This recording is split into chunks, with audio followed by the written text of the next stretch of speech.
who brought you RuPaul's Drag Race and $1 Million Listing. This is World of Wonders Wow Report. Things that make us go wow. Well, hello and welcome. We're all together again. I know, a rare reunion. I'm Fenton Bailey, co-founder of World of Wonder, here with Tom Campbell, our Chief Creative Officer, and then the literary sensation, James and James. Yes, hello, darling. Back together in Hollywood at World of Wonders headquarters. What are we doing? We are counting down the top 10 things that make us go Wow! I guess we're going right into it. Go Let's to do it. it. Get to it. Yes, dive in. Number 10. All right, we've all been, even though we pre-tape shows, we've all been away for a couple of weeks during our Labor Day thing. And the last weekend was sort of a tale of two funerals. It was hard, and it's weird to be glued to your set watching funerals, but I was, and we all know, it was the John McCain funeral. The one I watched more of before, during, and afterwards in clips, I have to say, is the Aretha Franklin. Which one made you cry more? It's funny, neither one made me cry. Didn't shed a tear. No, I'm a cold-hearted snake. To be honest with you, the only live part of the funeral, I've watched a lot of it on, but it was, you had to go to like, it was a feed, it was a digital feed, but was when Ariana Grande came out to sing Natural Woman. But when she got groped was And then, but first, Bill Clinton, who had been sort of, you know how Bill Clinton now has two faces? It's kind of like near death, and like the same old like Fox, like it's a Warner, like it's a Warner Brothers cartoon. It's like, and he was doing that a little bit. First of all, Ariana came out in a hoochie coochie mama, dress cut up to her cooch. It was black. In her defense, it was a black coochie dress. But a very short dress, right? Right. No, it was very short. You don't see her wearing a lot of different fashions. And she was snatched up for the gods. Yeah. I mean, it's not the place for that kind of thing. People were a little bit upset with it. But then she did, you know. So then, James, I totally don't want to stop your flow, but you feel that way, that like at a funeral you should be... Well, I'll tell you. Listen, hold on. Okay, just between you and I also thought that Cindy McCain was a little vulgar herself. You know, for the widow, she had a lot of cleavage going on for widow. Let's stay in the Aretha lane for a minute and hold that thought. Because I hold you responsible. I am going to go there. I'm going there. Right. Just my memory. Back on track. But I just saw the Ariana thing. And then I saw live the big moment when the minister comes out and says, well, you know, my daughter told me, who's 28, that I'm an old man at 60. Because when I saw Ariana Grande on the program, I thought it was a new dish at Taco Bell. And then he grabbed her, and because she is so tiny. And he ended up side boob touching her. No, but he sat there and did that. He was cupping it. He was there. It was an accident at first, but then he leaned into it and did a little bit of this. He did that. Oh, there's gifts. There are gifts of it. Yeah. He little cammed her. What? He little cammed her. He totally little Also, cammed her. don't you think like the idea that you can be surprised by someone's stature when they just performed in front of you is like a lifetime of hugging people and embracing them?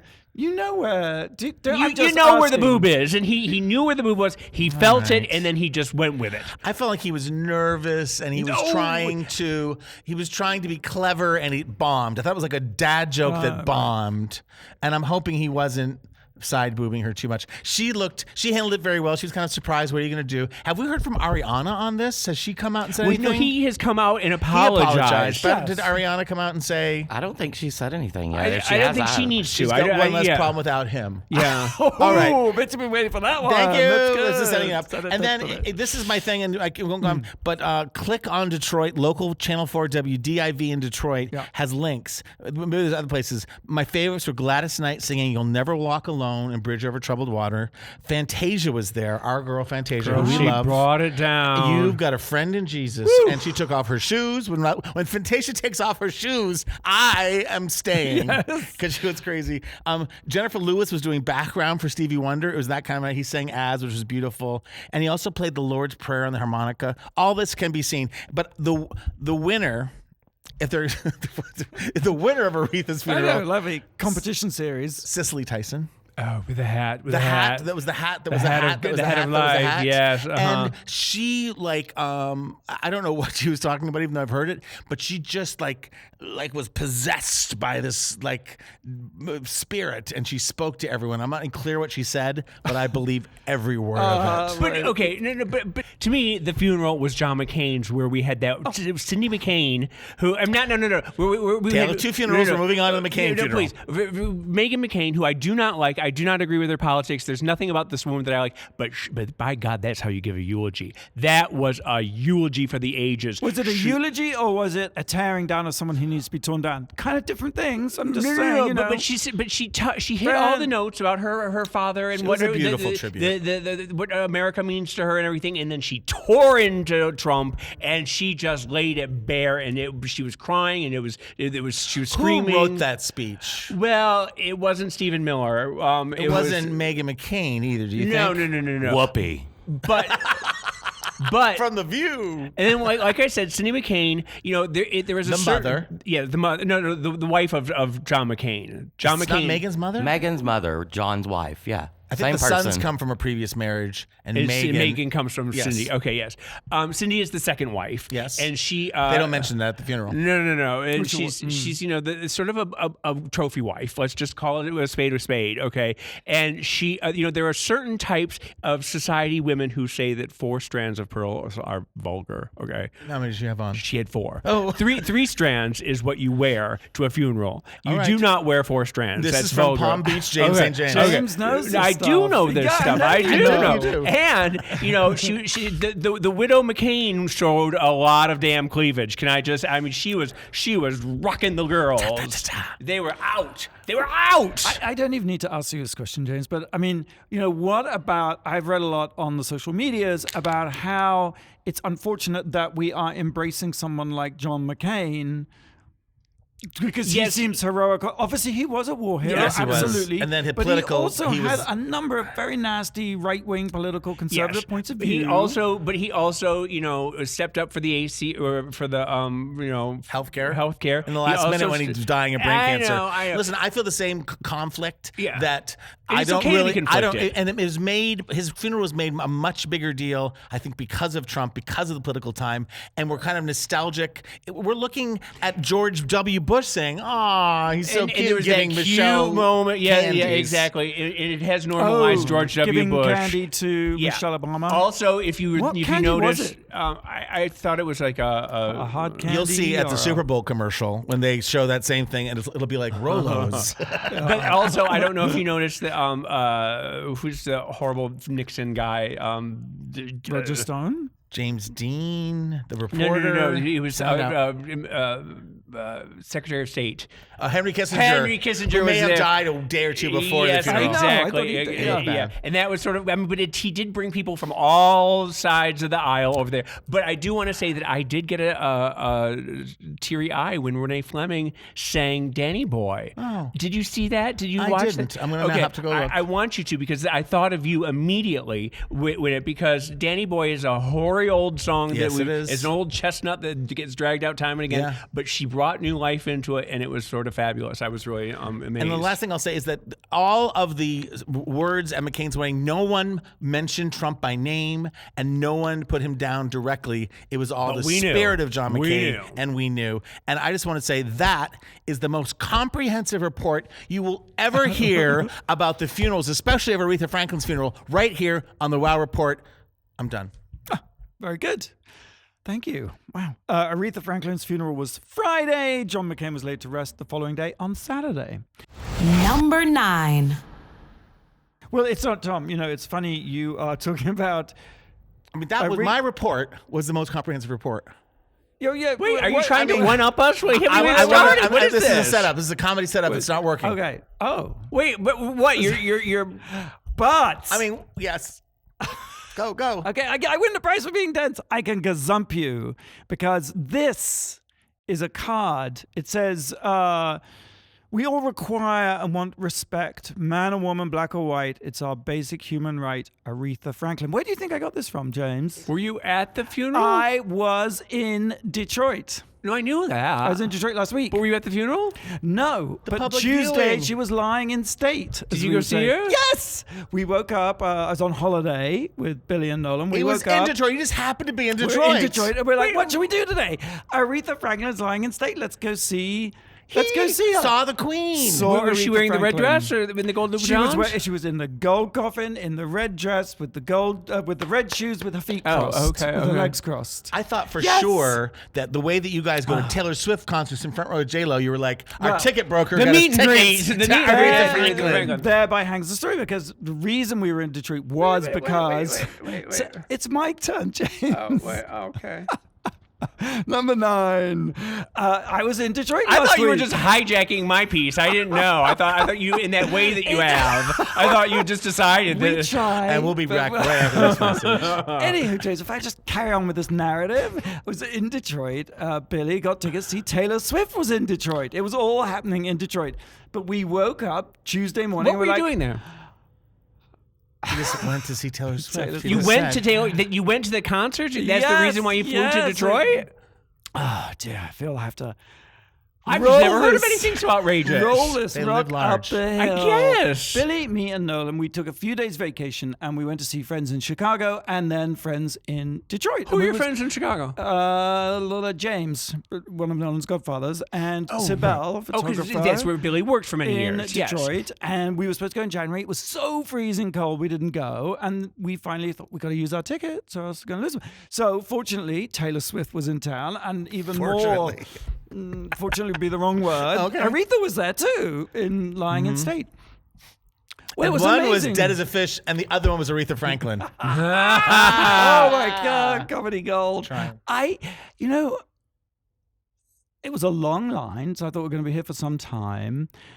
But it was actually really... Did you get right up close? Yes. In fact, Edward was with us because Taylor Swift, wherever Taylor goes, Edward goes, our assistant. And Edward, as we approached the sort of the room, the building, he said, "Is she really going to be in there?" And I said, "Yes, of course." And there she public was. viewing. I mean, were you as close as I am to you? As close as me and Tom. Really? We And were you like got to young. you did was the waxy buildup on the She face? Did looked she look great. fantastic? She looked... Waxy? What is the word? Peaceful? Statuesque, peaceful. She didn't. It was pretty amazing, and I got so. I am not a huge Aretha Franklin, Right. But you can't connoisseur. help it after this. I Yes. tell you, the Mhm. emotion was so. It was a little Diana-esque, you know. Were people crying and people sobbing? were crying, and it was like, it was amazing. Then, having paid our respects to Aretha, we went off to the Motown Museum, which. Oh my God. I mean, once I was just weeping the whole afternoon because we bought the tickets and we had to come back a couple of hours later. And from the outside, it's like a little old house on a suburban street. You think, well. It's a tiny little house. You can So you've imagine. done the tour? I've been outside the house. It wasn't open. You have to do. go back, and everyone has to go do this tour because you think, little old house, how interesting can it be? A few cases with a few artifacts. No. And it was just maybe seeing Aretha like prime the pump, but it was like I was just overwhelmed with this emotion to think that Tamla Motown Records started in this little house with an $800 loan from his family. And there are a few. Tom, I know you know all of this stuff, but you know he came up with the name Motown. Berry Gordy came up with the name Motown. You know how he came up with the name, right? It was Motortown. Yes. It's Detroit. Yes, Motown. Yeah. And the thing was that he was working for a while on the assembly line, in the auto works. yes. I don't know which company he was working for. General Motors, probably. He was inspired to start writing music by the rhythms of the machines. Oh, yeah, okay.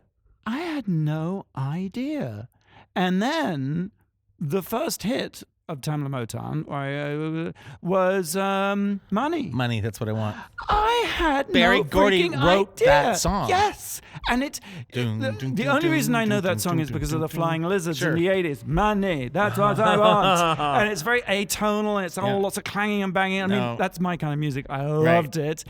And the song was 1959. It was so forward. And the idea that this incredible entrepreneur, artist, whatever you want to call him, Everything.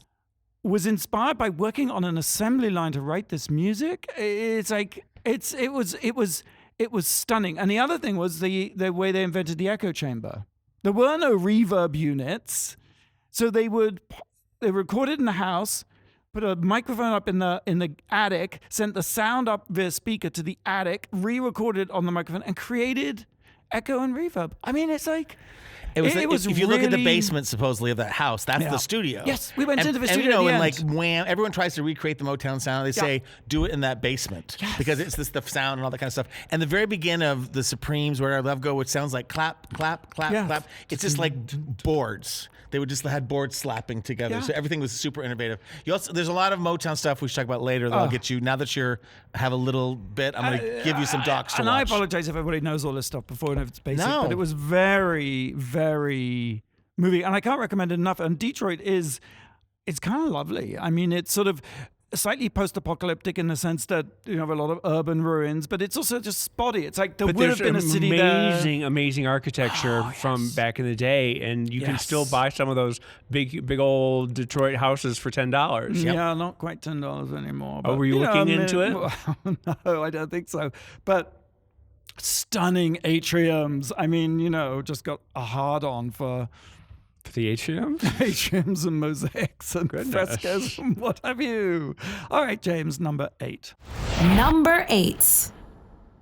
I finally got a chance to watch To All the Boys I've Loved Before. I do not know what that is. Okay, what are you even doing with your life then? Because this is the most important, the most fabulous event of the summer season. It is what all the kids are into right now. Let me guess, it's on Netflix. It's on Netflix, yeah. But it is the 13 Reasons Why of 2018 is what it is. It's a movie, and it's based on a young adult book. It stars a Korean-American girl named Lara Condor is the actress's name. She plays a Korean-American girl in it. And interestingly enough, when they were trying to sell the movie, they were going around to different studios and trying to pitch it and everything. And everyone kept saying, "I love it, fabulous, wouldn't change a thing. This is absolutely perfect." But does she have to be Korean?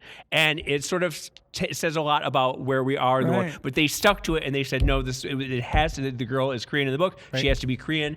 And it's also just sort of in the same time as Crazy Rich Asians right now, where we're in a moment right now where this is something that's possible. The girl, she plays a young girl, and every time she falls in love, she writes a love letter to the boy of her unrequited crush, and she puts it away in her lunchbox, and she never looks at it again. And that's her way of purging her emotion, because these boys don't love her back, so she writes them.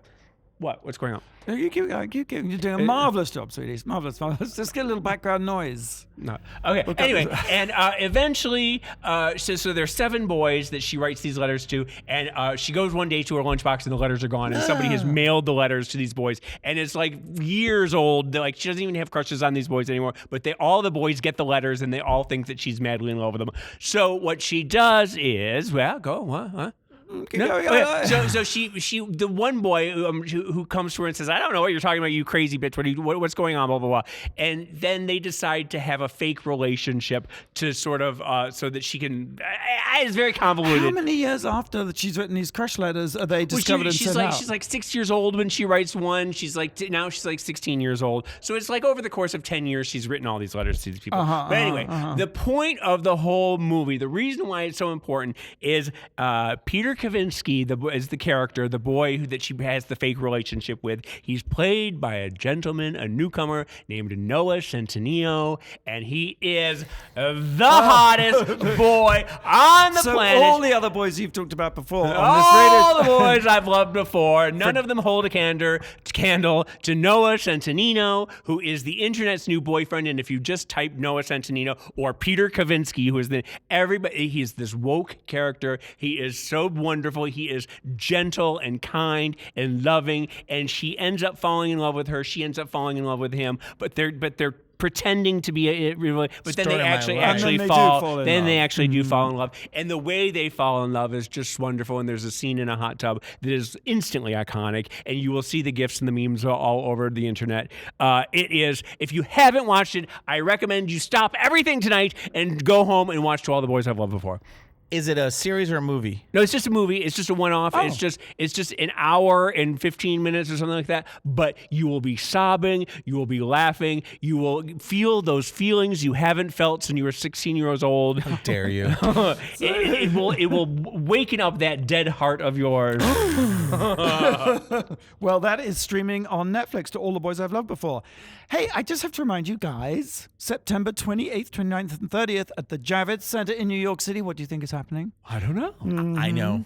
It's RuPaul's DragCon. New York City. Tickets still available. And listeners of Radio Andy can use the promo code Radio Andy, all one word, for a discount. I have mocked you before for promoting this too early, but now is the time. You This don't is think it's too September. late? I This is think it's September. It's coming up. It's this month. It is. All right. So come on down. We'll be there. I think we'll do a live show from that too. All right. So we got to take a quick break. And I got to find a question. I got reams of... Aha. Very big type. Which enemy of America was actually given a key to the city of Detroit in 1980? It wasn't Donald Trump. Which there's a enemy clue. of America? Yeah, enemy Okay. of America given a city to the a key to the city of Detroit in 1980. You're listening to Wow Report on Radio Andy, SiriusXM. We'll be right back after the break. You're listening to World of Wonders Wow Report. And we're back. I'm Fenton Bailey. I'm here with Tom Campbell and James St. James and Blake Jacobs. Hi. We are in our storefront studio on Hollywood Boulevard, and we are counting down the top 10 things that made us go, Wow. James, that's Well, like- I'm it's lost. not Halloween yet. No, It's just I'm like a lost. sort of I'm trying to think ghoul of who from the beyond. answer to this question. So, the question for the break was, what was it? What Enemy of America. Yeah. Was given the key to the city of Detroit in 1980. I'm going the wrong way, but I feel like Crocs are the enemy of America. The shoe, the Crocs. Yeah, but that's See, not I a was person. thinking like Baby Doc Duvalier or Brezhnev. Idi Amin. Idi Amin. Steve and Edie Amin. I'm thinking Dolph Lundgren for his part in Rocky or something. What? No, that was 85. This is a really hard That one. was- I don't know. I have no 1980. I've got to think it's got to be like. Enemy of America. Who is it? Who is it? Saddam Hussein. Oh, I was going in the right direction, wasn't I? Why? Do you have any idea why? I have no idea why, but he had just taken over Iraq, like president So of give my Iraq. key to the city of Detroit. I don't- Was it controversial? I don't. I was just reading through 27 topics from the things I from think we have to Detroit do you a didn't deep know. dive into the reason. I think we do have to kind of Yeah. find out a bit more. I'll read up on it while you guys talk. Lovely this little outfit is with the little purple. She looks like an Easter egg, doesn't she? Those of you listening, James is looking at the window I'm and sorry. commenting on people walking by. As is his wont. Remember, there's a lot of fashion we're seeing The today on only the time he boulevard goes today. completely quiet is when there's some hottie just walking by. Okay, so we're counting down top 10 things that made us go, wow. And we have reached number 7, Tom. Number 7. Hot this week. Not. Hot. Jeffrey Owens. Oh, I thought you meant the shaming of him is not. No, I'm talking. I am giving this a positive spin. Oh, God, it's yes. all about Jeffrey Owens. Who is Jeffrey Owens, you ask? You've heard this story. He played on the Bill Cosby show. He was Sandra Huxtable's husband, Elvin, in the 80s and 90s. A huge hit. He was on it. He's a beautiful African-American man who's now in his 50s, who may have put on a few pounds. I don't know why I relate to him so. And he was photographed by some fans, weird people, and it got onto the Daily Mail, and then it got onto the Fox News. He was photographed while working at his job at Trader Joe's.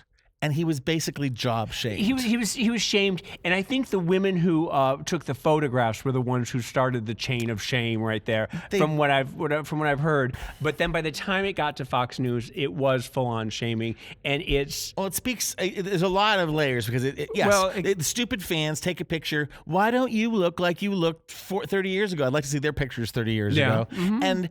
And then I think in Daily News, I'm willing to have them do like tacky topics like that. But Fox News News during this so speaks to how Fox News, when you read about like some huge breaking Trump story, they'll be talking about some girl who's been, missing the in the woods. Tibbetts. Yeah, Yes. And then they shamed Geoffrey Owens. And for that moment, he was horrified. And then celebrity after celebrity, followed by fans, were just like, what is your problem? This is somebody who, and they basically were saying, it's more honorable to be working at Trader Joe's than to be working for Bill Cosby at this point. That's true. And who is the real person to be ashamed here? But and it speaks to weird perceptions about fame because people think no. The idea is once you're famous, you should forever be famous and live in some economic champagne kisses and caviar dreams. And the thing that they didn't say Robin about Leach. him is that he teaches Shakespeare at the high school. He is somebody who is continually doing his craft and working in local theater. And this is how he's had TV gigs not so long. It's just it's hard to make a living. Exactly. And I don't know this for a fact. I'm pretty sure that like Trader Joe's gives you benefits. So I think like how about just health insurance would be nice. Yeah, but Judd for somebody, Apatow came to his defense, and he wrote a thing. Geoffrey Owens, hilarious actor. Here's Judd Apatow. He's worked with him before, and said he's actually in a scene in the first season of Divorce, which was last year with Jerry Jesper, and he's hilarious. Patricia Heaton, who's kind of a very conservative person. She says, again, why is this news? When I worked on 30-something, I was also summarizing depositions to pay my rent. Shame on you. He's a hardworking actor. But also the whole idea of why would you shame someone who's actually got a job? Exactly. But it was the look thing. He's big and stuff. And, they do this to women all the time. It's like, look at Jacqueline Smith now. That idea of fallen from glamour's giddy heights. Because she's 74. And by the way, she looks amazing. That's why I could use her as an example. I did see that the kid from Sabrina, the Teenage Witch, who played Sabrina's boyfriend. Oh, yeah. I remember Nathan or something. Nathan, yes. That he's now a janitor. He's a custodian somewhere. And he came forward and said, I work 3 jobs. And that's just what I have to do now. Right. That's how I pay rent. And there is nothing wrong with that. God bless him, Yes. And the happy ending, I think there'll be more for him, is this has put his name. People come to his defense. He was on Good Morning America this week. And, oh my God. Well, so now he'll be in lots of things. He is. And but who's the guy who's does all the black projects and he's on OWN? Tyler Perry. Thank you. Tyler Perry has offered him a part. So he may be leaving, maybe taking a leave of absence from Trader Joe's, but even so, to be on the OWN network on a Tyler Perry show. And the haves and the have-nots. Thank you very much. But I also think that it's done a great service to actors and just people in general who have to take shit jobs to pay the rent, because there is no shame in paying the rent and doing the good. And I always say though, there's nothing embarrassing about being self-supporting. No. Period. No. You know what I mean? Whatever it takes to keep yourself up and afloat. There was a period right after Disco Bloodbath came out where I had sort of I was going through a bad time, and I was working at a bookstore, and I remember people would come and buy the book, and I would have to pay it. I was doing the cashier. You didn't just say, "Oh, sweetie, take it." No. And I was mortified for the first week, and after that, I was like, you know what? I'll sign it too. Yeah, I was like, fuck it. It is what I'm doing right now. It's You where I loved am. working in the bookstore. I though. loved I it. think in I some ways loved it was it. really great, and you would engage with customers and give them recommendations. Than sitting there and talking books for hours and hours and hours. And with the people. smell of a bookstore. I might encourage you to go back working at a bookstore, James. Straight from here. Okay, James, number 6. Number 6. It's funny because I went to go see. Let me start over. We should get a teleprompter. Good, because I don't know what I'm talking about. Oh dear. I watched a documentary called On Top. Susanne Bartsch On Top. Yes. It's, a good friend of ours, Susanne Bartsch, Queen of the Night, New York. We've known her for 35 years, 35 plus years. It premiered this week in Hollywood at ArcLight, and it will be available on demand later on the 17th, I think. For those who don't know, for the hipsters who don't know, who is Susanne Bartsch? I've just found out a lot. I knew about her, but I didn't find a lot about her. Susanne Bartsch is a party promoter. She's the Swiss Miss. She's from Switzerland. She is a woman I did not know that. Yeah. Well, she has an impenetrable accent that we've all been trying to figure out forever and ever and ever. Switzerland. She has been dressing up and throwing parties and going out every damn night for 40 years and has looked fabulous every night and manages to surround herself with a coterie of the most fabulous nightlife people. She finds them, right? She discovers them. Yeah, and she builds them up and she gives them a platform to be themselves. And she really is responsible for a lot of people throughout the years. She was the first person who did the Life Ball back in the 1980s, where it was one of the first big benefits for AIDS. And she managed. Which is in Europe, and it still happens every year, and it's star-studded. Is that correct? No. You're thinking of the Love Ball is what she did, and that was the one that brought voguing to the masses. She was the first person to bring the voguing houses to the fashion community. That's how Madonna sort of found out about it, and so she's done a lot of philanthropic work over the years. This documentary, you learn, it's a deep dive into her life, and you learn a lot about her that you didn't know. She was married to David Barton, the gym owner. Of Barton. And she has a son, Bailey, who is sort of that's one of the more fascinating parts. I think that's the most fascinating part of all, because Bailey grew up in this extraordinary. It's a very unconventional upbringing. But what a grounded. He's very grounded, but you get the feeling too that he's conflicted about the way he grew up. You feel that there's. Aren't we all? It was unusual. I mean, he lived in the Chelsea Hotel, right? Which is, And there's some great. Some of my favorite footage is of Susanne in her outfits making chicken cacciatore for the kids and stuff. It's sort of fascinating. But there's a lot that we didn't know about her upbringing that sort of brings to light. And it's interesting because you've always said that it's hard to show a party on film because it's such a visceral experience, and it's something that you have to experience live. And to show it secondhand, it never really quite works. The Anthony and Alex, who are the directors of this, they do a good job. I think of it's very artsy and it's very well done.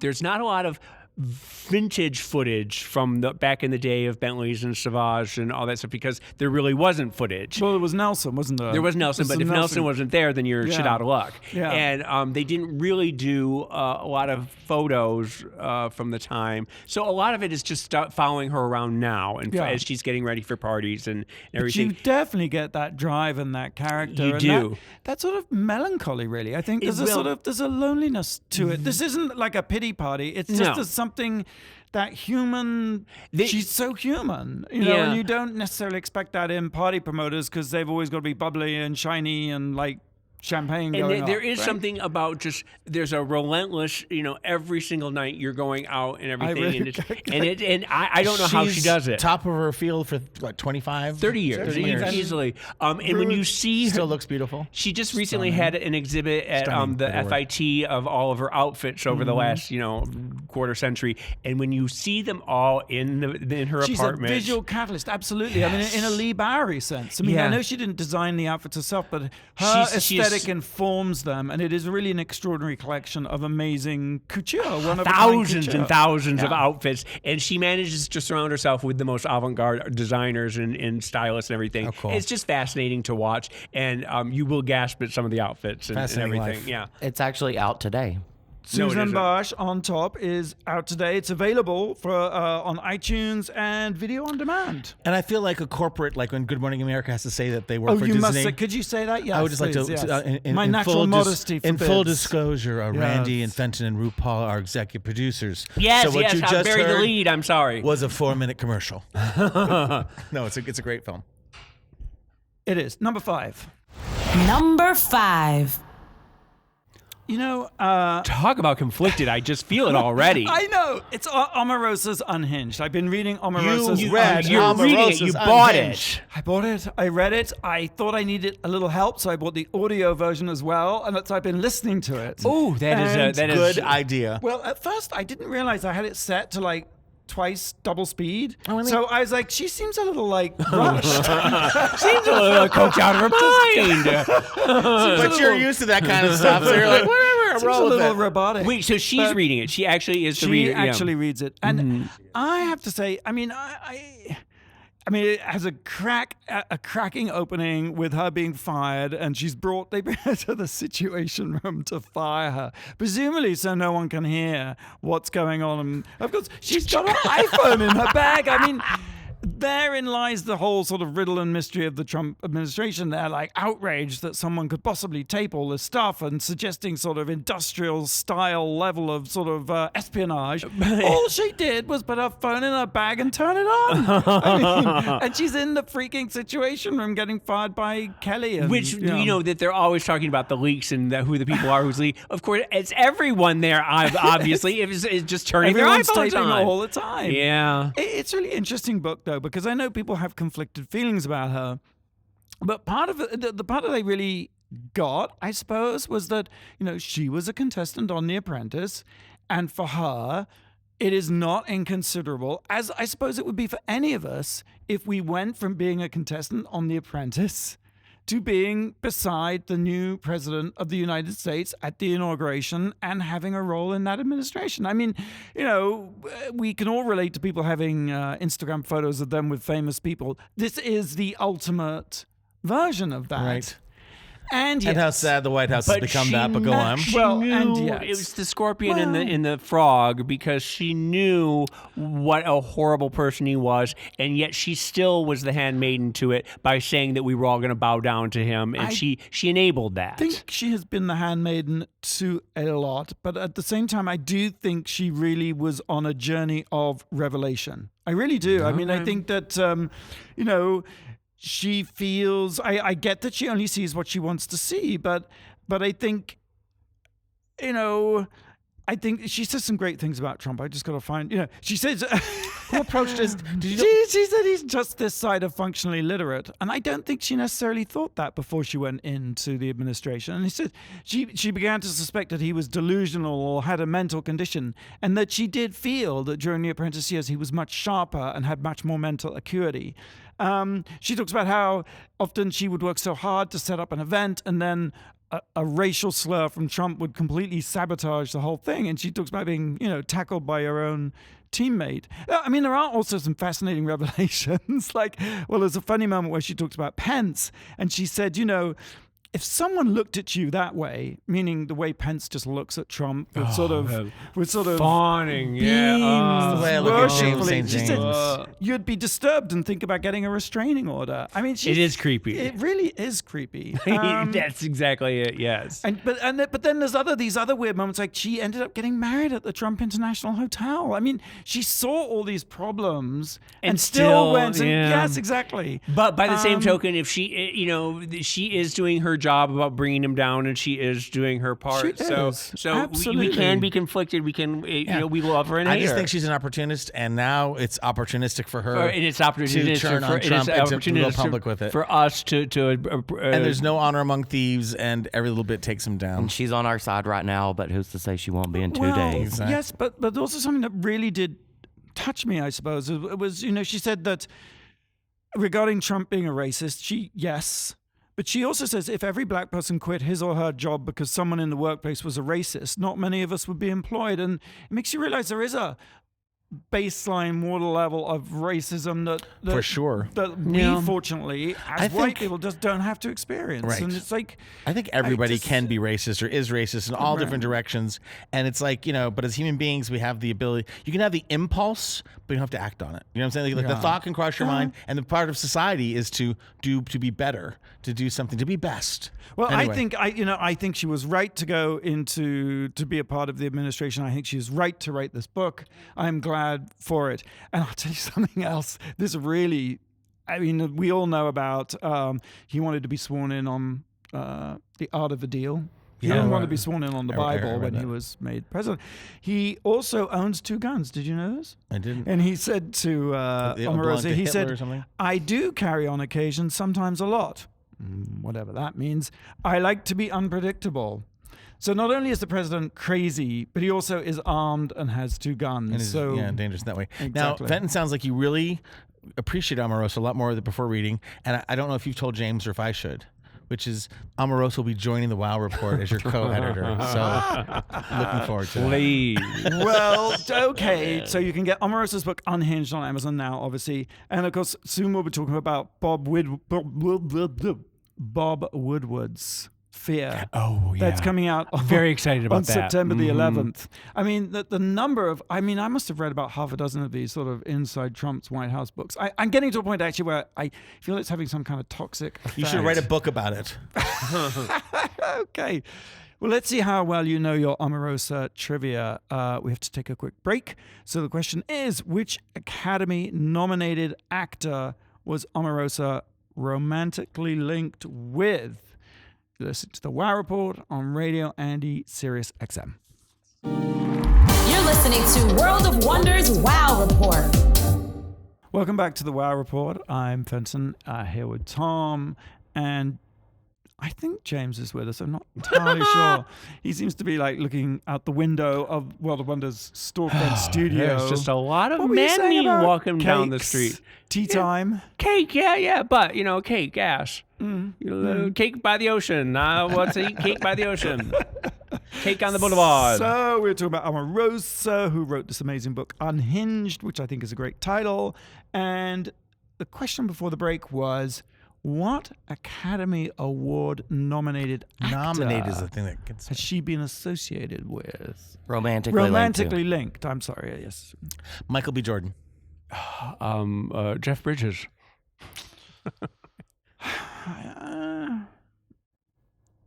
Well, I don't know. Tyler Perry. Michael Clark Duncan. Oh, of course. Right. He passed away, and she was engaged to him at the time of his death. Thank you for putting more Omarosa information back into my head. Thank you. You're Okay, welcome. so we're counting down the top 10 things that made us go, Wow. and we have reached number 4, Tom. Number 4. This year marks the 30th anniversary of what is said to be maybe the most profound marketing line of all time. 3 words. Finger looking good. Where's the beef? I don't know. Just do it. Yes. Nike. Now, obviously, the big headline is that Colin Kaepernick is doing a new ads for the 30th anniversary of Just Do It, and this amazing, beautiful sort of portrait shot was. He is a handsome man, I'll tell you what. He is. Black and white, right? Yeah. Yes. Really, the bone structure on that man is just gasp-worthy. And I'll pull it up in a second, but I mean, it says a message presumably from him: believe in something, even if it means sacrificing everything. Just do it. Very powerful. That's all right, James. It has turned into, a social media storm where crazy right-wing people are burning their Nikes and cutting out the swoosh in their shorts and their socks. Which they're failing to understand that you've already paid for the Nikes, so you aren't exactly hurting Nike. There's nothing that hurting Nike about that. But a pretty profound thing for Nike to do. We can talk about that later, but I'm looking forward to seeing what they do around it. But it made me go into a Google search. A Google dive. 30 years, which I had seems no like idea. it's been around even longer somehow, Yeah, like we were born with Just Do It. But I was born with that swish on my butt. And it was, do you want to know how it came about? I do. Good. That was a little bit of a break, and I was worried for the response. But there's a famous agency in the 80s called Weeden and Kennedy. And Dan Weeden was one of the partners, and they were in charge of the Nike account. Nike was doing well in the 80s, but it was kind of equal to or maybe even being beaten by Reebok. Remember how big Reebok was in the 80s? Reebok and Puma were both in the, And Reebok was very much about aerobics and dance, which was very kind of 80s pop. And they had to put together a bunch of films with different creative directors and different directors that kind of were embracing this new thing for Nike, which is like, if you're a stay-at-home mom and you want to get out walking more, put on your Nikes. If you're a world-class athlete and you want to break a record, put on your Nikes. So they did all these different films, and he was about to present, and he said the next day he was like, or the day before, he was like, I don't know if these all hang together. I don't, even though they do kind of tell a big story, that there's nothing that unifies them. So he said, I'm getting chills. and he talks about people say it's a dark story, but it's really, he goes, here's like an amazing story of the subconscious. But at the same time, that same night, he read in the paper about Gary Gilmore's who was a criminal. I was going to say. Who was shot to death. He was unique because he demanded the death penalty when people were willing to take it away from him. And they talked about they had the gun facing him. It was a firing squad. And they said, do you have any last words? And he said, let's do it. And he thought, and I've heard Dan talk about this on tape, and he's just like, he just thought of like, wow, to have that clarity or just strength of conviction at such a monumentous time where you should be filled with lots of conflicting feelings and poetry. Let's do it. He thought, wow. And then he said, the way that you change, he was like, just do it.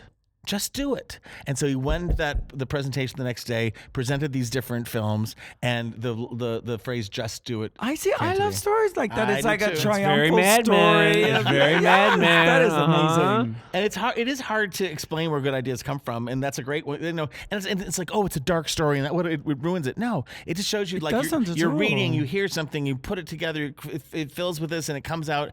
And "just do it" is such so weird because I thought it came from Est and Werner Erhard and the Est Forum. There was like a sort of whole language of just do it and no. But no.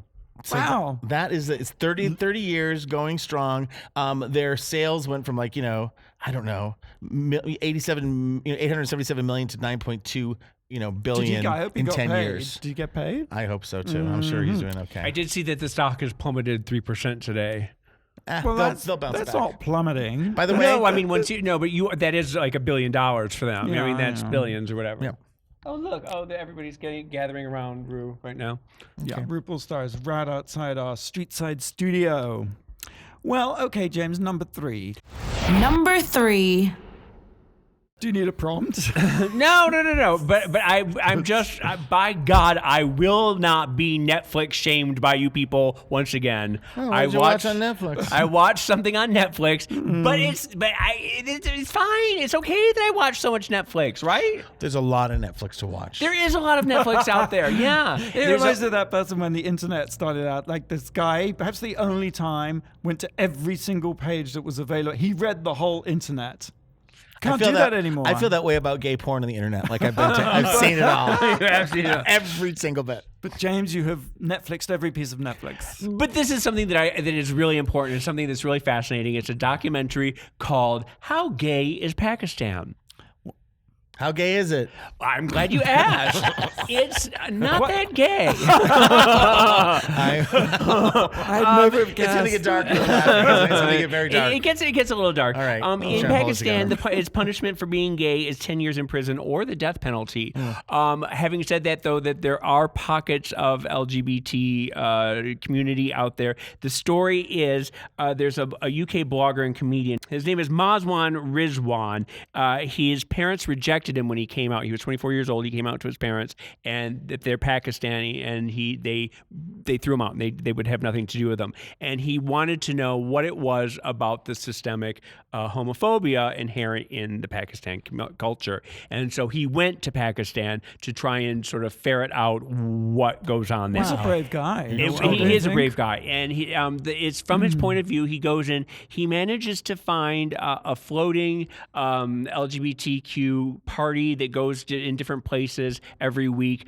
They said that they live in fear of people coming in, finding out about it, because they will just come in with guns and just kill everyone. And so they know that they take their life in their hands, but they do it. And it's funny that it's like it could be Precinct, it could be like the Abbey, it could be any club anywhere in the world, because gay people are gay people everywhere. And are they playing "Sissy That Walk" by RuPaul? They're playing like songs that you would recognize, but it's run by an LGBTQ gentleman and his trans girlfriend, and there is a trans community there, and we meet some of them. They're called what are they called? Are they safe though, like being revealed in the documentary, or is their identity protected, or how do we deal with that? Well, they're talking about how they're trying to change things, and they're trying to make the world safer. In Pakistan, transgender women are known as hijras. in Pakistan, transgender women are known as hijras, and they are estimated to be over 1 million hijras living in Pakistan, although they're often rejected by their families and live on the margins of society. They talk about how there's a lot of straight men who will sleep with them.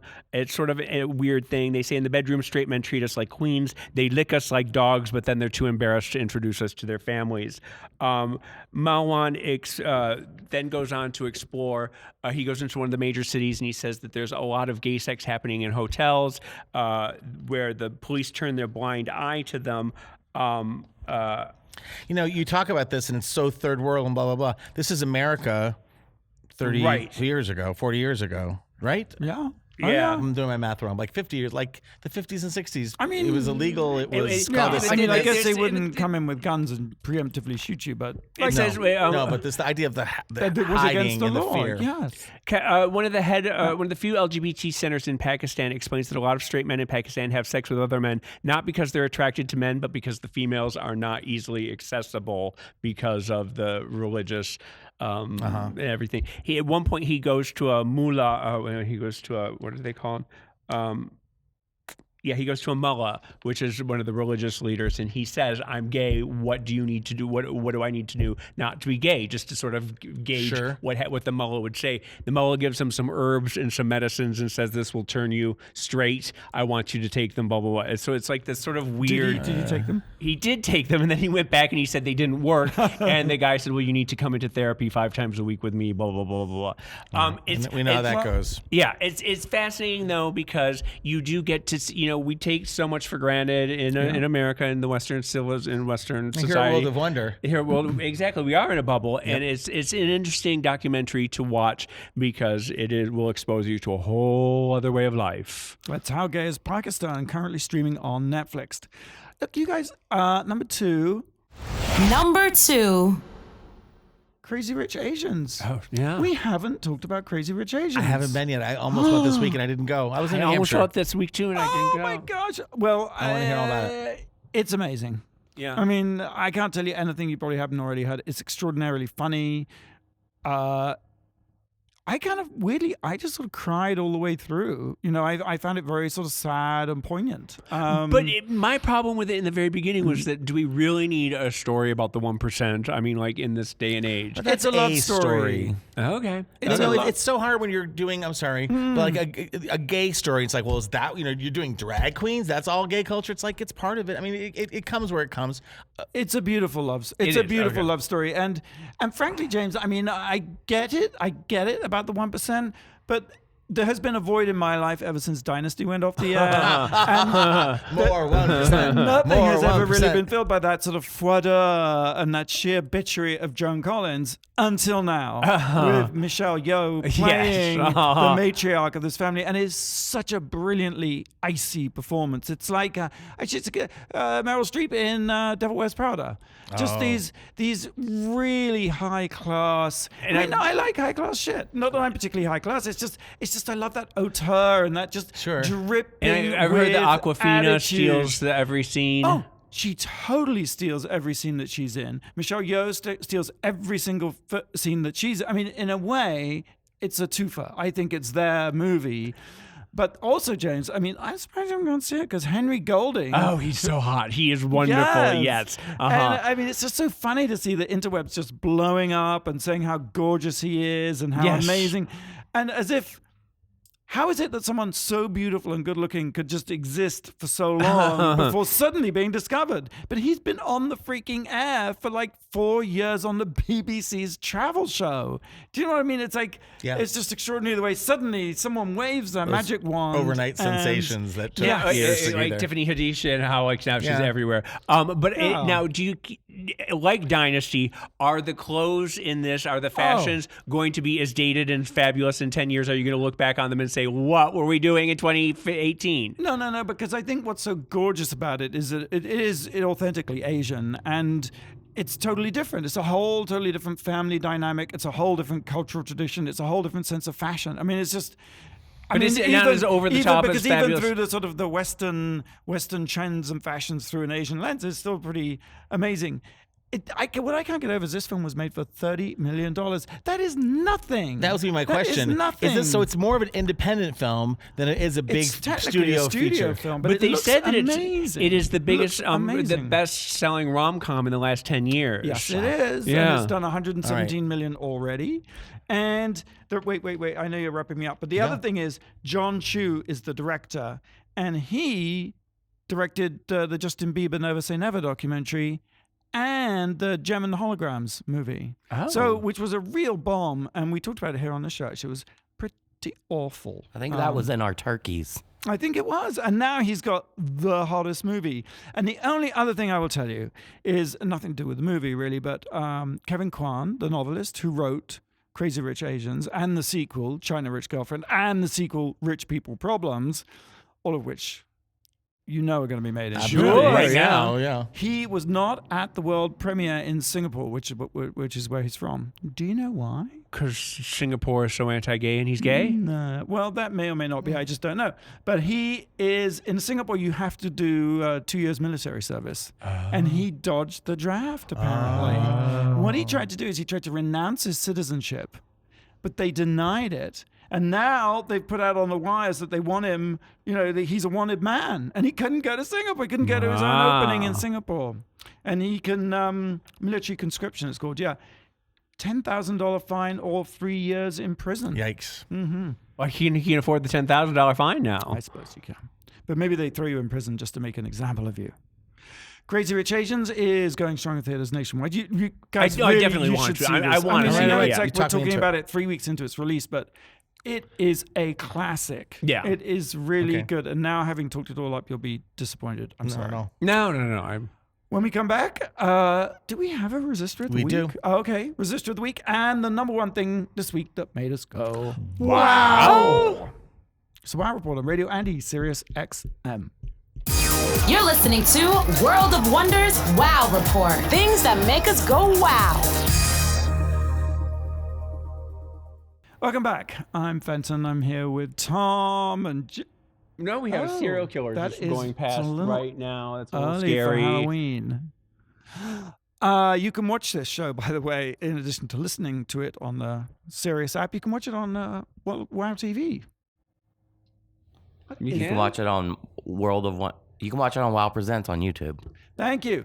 So in addition to listening to the show, you can watch it on Wow Presents on YouTube. Yep. There you go. worldofwonder.net/Radio Andy. All right, so we've reached the number one thing this week that made us go, Wow. Number one. What is it? Speaking of anniversaries, 15 years ago, yeah, this very week, this very week, yes, this very day. there was a Friday. premiere of a feature film that's become a cult classic, and it's called Party Monster. What? Based on the book by James St. James. It's been 15 years. Co-directed by Fenton Bailey along with his partner Randy Barbato. I'm doing a character. I And love it. It's a movie that starred Macaulay Culkin Is it as- Robin Leach? as Who Michael. are you? Rest in peace. Yeah. Robin Leach, by the way. Yes. Macaulay Culkin, if you haven't seen it, is in it. Seth Green plays James St. James. I really don't know where this accent is going. Chloe but- Sevigny. Marilyn Manson plays Natasha Natasha Leone, Leone. John Stamos, Wilson Cruz. Wilmer Valderrama. Dylan McDermott. Dylan McDermott. I tell you, it is we did not deserve to have such an amazing cast. Yes, you did. And, and people were attracted to the and- project and to you guys because you did something really special. But let me also say thank you. Just my little tiny heart, but also the person who played Elka. from She's- Mommy Dearest. From Mommy Dearest, the campus casting ever. She was, She played Christina. She played Teenage Christina, and I know her name, and you keep talking. I know. What is her name? Anywho. No, it's amazing. But James, you and I did a little interview We did, that yeah. we can play on worldofwonder.net/Radio Andy. But also, I discovered a podcast thanks to our friend Gabriel Rotello, who said It's called My Favorite Murder. Have you ever heard of this? With Karen Kilgariff and Georgia Hardstrack. Yeah. And their whole episode is about Party Monster. And you should listen to it, James, because they say some rather nice things about you. Fake news. They say that every time you speak, it's very compelling. It's true. Diana Scarwood Diana was Scarwood. in Mommy Dearest and Party Monster. It's I didn't see it when it came out. I said it. And I've seen it since, and it is compelling. I love the way it's directed. It's a dark story. And just to put it in context for people who don't know, and many do, but it's not like you guys went out to do, it comes from the documentary. Yes. And you guys were filming stuff about club kids. Yes. And a murder took place. Yes. And it's sort of like the story presented itself to you. Yes. And you were able to make the documentary, you've written the book, and now there's the movie. So so much of the crime stuff comes from kind of a pervy point of view sometimes. I don't think this does. I think this is about. But there is a sort of dark piece of this, which is that Randy and I were trying to make a film about the club kids because we ourselves weren't club kids, but saw this extraordinary phenomena and just thought this was so fascinating. But everyone was like, Channel 4, BBC, no one would give us the money, would get until into you it have a murder to hang on to it. Yeah. I mean, that's strange off but true, and that really has been not the making of the story, but in some ways the telling of it, And then you have a story that is so archetypally bizarre in the sense you have this guy called Angel Melendez, who was, had these huge angel wings. So, and then you have this sort of blood feasty, gothic, noir, what is the word I'm looking for? The sort of psycho gore freak, Michael Eilig. I mean, you can't make this shit up. I mean, it's sort of Shakespearean in a way, isn't it, James? It is, and it's interesting because I've always thought that the club kids would have been relegated to the dustbin of history had it not been for the murder. I think that there were so many scenes that, like beforehand, the area scene and the pyramid scene and things like that, that because it ended the way that it did, that's why it has managed to resonate still with younger kids today, because there's that lurid aspect to it. But I don't know that the scene would have. I understand people not want, before the murder, them saying, why? What makes this important? And I think it was the murder that sort of capped it off. And it was Macaulay Culkin's first adult role, is that fair to say? In 9 years, his first movie in 9 years. And has he done anything since? He did do, at the same time, remember, that same year at Sundance, he did that that's right, Saved. Yeah. And since then, he's done some stuff with...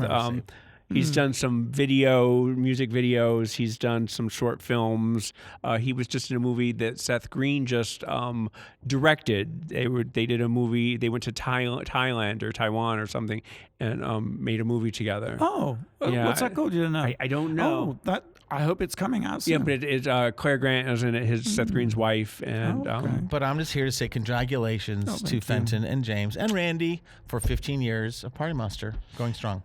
And the good news is, if you haven't seen the movie, you now have an opportunity to see the movie Party Monster because it's going to be on Wow Presents Plus. You can sign up at wow-presents.com. And I might say, would you buy the book because the sales have slowed down a little bit, and I really need the royalty. The book is called. It was originally called Disco Bloodbath, but now it's available as Party Monster. Okay. And, yeah, James important. has never forgiven me for that. So better move on to the Resistor of the Week. Resistor of the Week. One word: Nike. Swoosh for what they did by. Is it a swoosh or a swish? It's a swoosh. Moore's been. Not only have they made Colin the face of their new campaign, they have been paying him since 2011 as a spokesperson. So they've been supporting him, and his big lawsuit, of course, Colin's about, which he made progress that the NFL conspired not to hire him. Yeah. And so that case was going to be blocked, and it's moving forward. So, but let's give it up to Nike, a corporation that is doing something highly political in a very divided country, in a very divided time, on the right of truth and justice. Highly moral too, right? Yes. Speaking of moral. I'm buying some Nikes. Go buy some Nikes. Nike then burn 'em! apparel. Nolan, my kid, Yep. definitely not gay, loves the Nike, the Pride, the whole sort of capsule line they did. Yeah, yeah. with Miley Cyrus one, is that what it all, is? yeah. That's so cute. I Colors. love the old school Coronas. They're like the 70s. Was that the track one that you shoes. showed me the orange Yeah, ones? and they're Those are hot so orange cute. ones. I think that we should all buy them for World of Wonder and donate. Okay, let's do it. He's like, gotta wrap up the show. I'm getting a bill. Never mind. Yeah. Thanks for tuning into the Wow Report on Radio Andy SiriusXM. Listen anytime on the Sirius Radio app or watch anytime on the Wow Report. Hey, see you the same time, same place next week. Until then, go out and do something that makes the world go Wow.